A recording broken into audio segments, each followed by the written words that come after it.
All right, everybody. Now, you may have seen Watch Dogs during the Ubisoft press conference yesterday, but Caro, you just got a chance to check out a little bit more of it. This sort of the same demo, but with some extra director's commentary. Yeah. Well, so I'm going to refer to my notes just a little bit as I do this because I don't want to. I'll trust you that you're not just texting people. Okay. So Kevin Short, the lead story designer on Watch Dogs, was in the room. It was a small room with a big, beautiful television. Right. And the initial gameplay demo, I mean, it was exactly the same of what everyone saw during the press conference yesterday.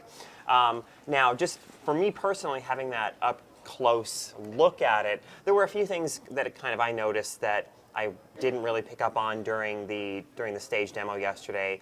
That I found kind of interesting. One was that. So at the beginning of the demo, you're kind of seeing your target kind of in a vehicle from above, and it shows his name, and it says like acquitted of murder. And Kevin Short described the main character as this guy who's like shaped by violence and and obsessed with surveillance. And I kind of wonder. I mean, this is just pure speculation on my part, but if maybe. He has kind of a Dexter thing going on because we know that this guy that you're hunting in that demo has been acquitted of a murder that he presumably did commit. Right. So maybe you're a guy who's kind of trying to punish the people who have fallen through the cracks. Oh, okay. That's interesting. Yeah, it could that could be an interesting angle. One thing that he commented on. So obviously the demo takes you into this art gallery interior, and Kevin Short made a point of stating that there's lots of fully realized interiors throughout the city's version of Chicago, and they go well beyond just mission-specific locations, and that you can go into those at any time and kind of investigate and maybe like hack people who they might draw interesting crowds, and you can pick up on information and when you're hacking people, I mean, the information that displays for them on screen is really personal a lot of the time. I mean, some of the stuff that you even see during the demo is like, one character, it shows they're HIV positive or they're like the subject of a restraining order. And Kevin said that you can sometimes, just use that information to blackmail characters for your own purposes. I did notice during the demo they showed things like annual income. Right, on there, exactly, which is like super intimate and personal. Yeah. Like, that guy makes more than me. I wonder if I should punch him to death. Right, yeah.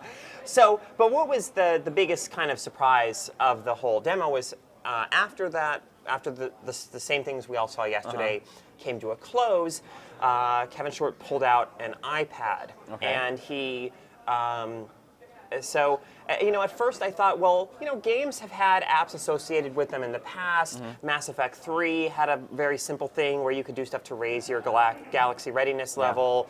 Batman Arkham City had something showing you where Riddler trophies. Apps, basically. Yeah, and so initially I was not excited about it. Right. But so he fires up the app, and what it is it's a 3D kind of geometrically simple but sharp-looking map of the game's version of Chicago, and he showed how you can track the movements of in-game characters on the app. You can see you can read files of information about them, the sorts of things that you as the main character would have access to, having hacked into the system.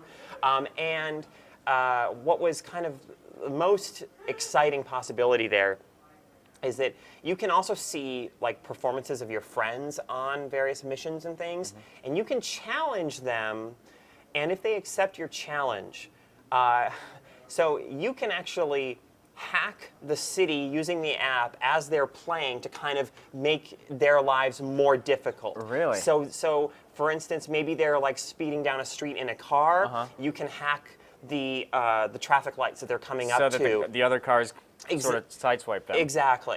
I mean, That's he did, crazy. It is. I mean, he didn't go into a great level of detail, but that possibility has me pretty excited. Finally, it seems like this is potentially an app that ties to a game and maybe contributes to it in what could end up being like a really meaningful way, as opposed to just being, you know, a little kind of companion app that doesn't really tie into the game very well. All right. So yeah, so it left me even more intrigued by Watch Dogs. All right, Watch Dogs, a very intriguing game. Pretty good. Pretty good.